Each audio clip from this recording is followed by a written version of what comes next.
vamos a conocer un poco acerca de lo que es el factor de potencia, para qué sirve y cómo se aplica en la vida cotidiana, o por decirlo así, en la industria, que es donde principalmente se adhiere este concepto, pues por sus máquinas o por su máquina. En el día de hoy, pues tenemos esta ayuda didáctica.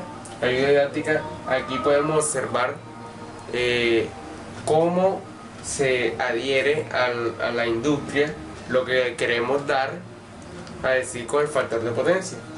Aquí podemos observar el circuito que armamos para comprobarlo en la experiencia, para tener unos valores más claros y poder ver cómo induce el factor de potencia en lo real, y tener no solo el concepto sino una forma práctica de dar a conocer el factor de potencia.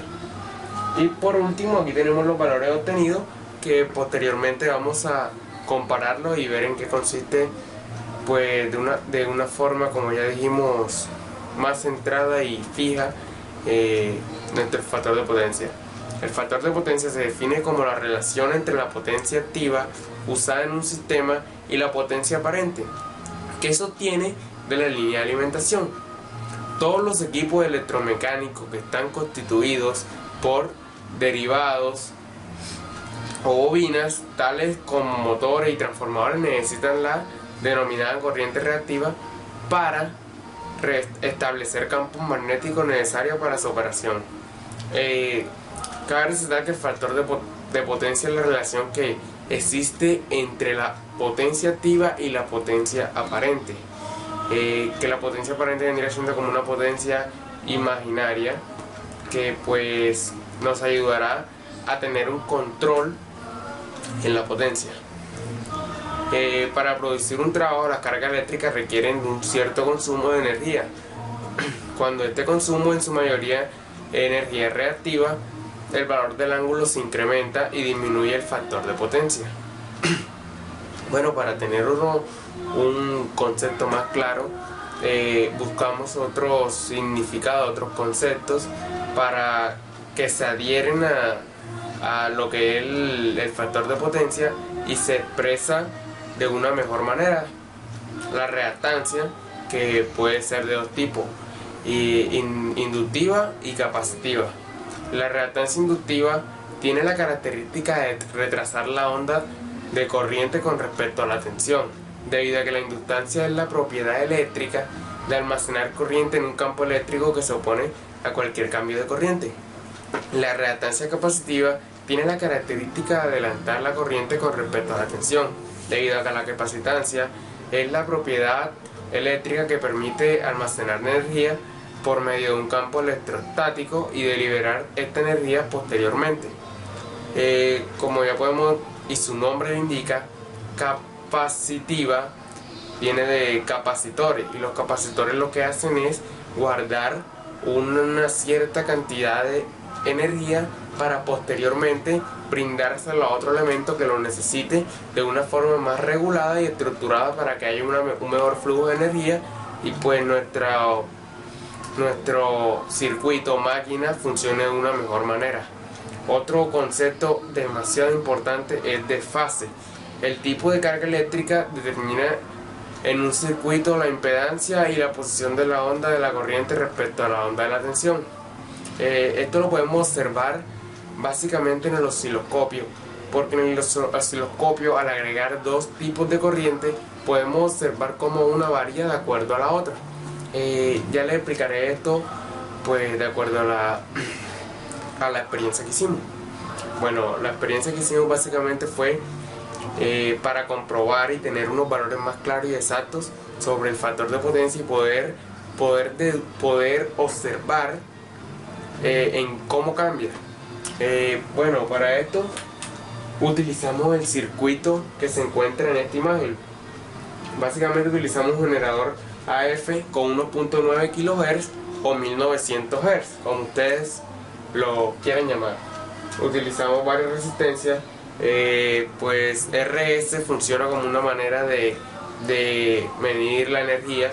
Una resistencia de 270 ohmios, otra de 100 ohmios, una RL, que es una resistencia interna a la bobina, y una bobina de 31 milihenrios, y estas dos pues funcionan como L1. No menciono el capacitor porque primeramente no le colocamos no le colocamos un capacitor para así poder observar al colocarlo qué sucede y poder concluir nuestra experiencia. Bueno, hay tres puntos claves, que como es el punto B, el punto A y el punto C. Lo que hicimos con esto fue armarlo en nuestra protoboard correspondiente y ajustar el osciloscopio a 3.5 voltios pico pico con la frecuencia que nos daban aquí, que es 1.9 kHz.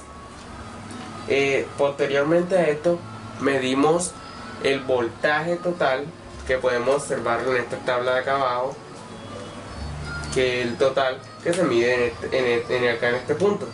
El voltaje en R1, que es la resistencia que se encuentra aquí, el voltaje en L1 y el ángulo, que básicamente el ángulo es lo que nos va a decir cómo varía, en qué funciona la corrección de factor de potencia. Y pues el coseno de teta, que pues es como una forma de también ver cómo lo que acabamos de decir sobre desfase, cómo varía, cómo incrementa y cómo respecto a esto cómo cambia eso. Bueno, primeramente cuando lo hicimos observamos un valor algo alto, 480 milivoltios pico pico, pues, y nos concentraremos básicamente en el ángulo, que era 43.2 grados. Luego de esto,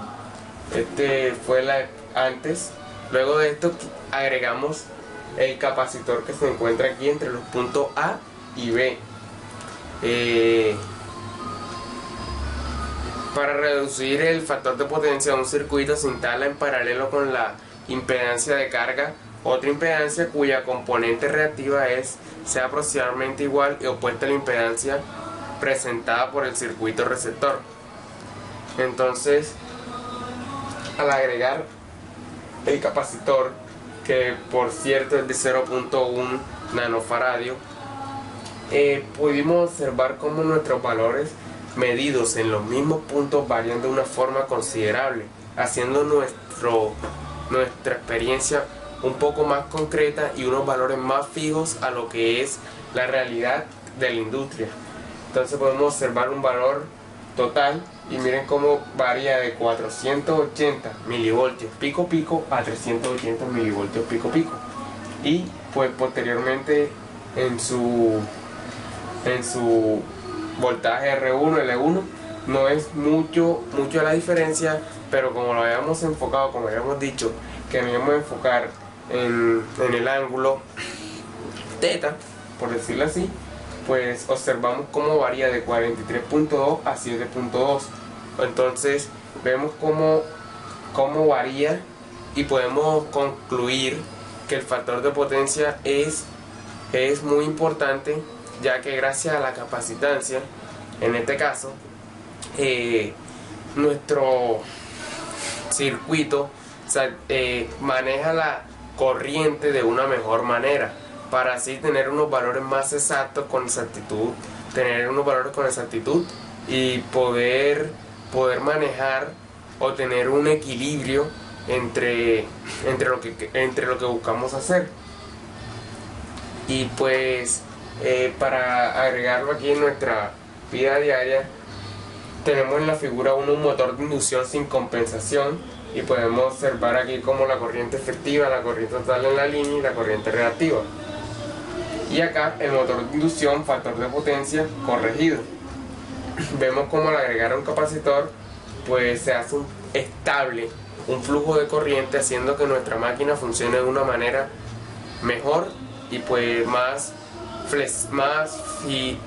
fija, para que brinde más seguridad y datos más exactos.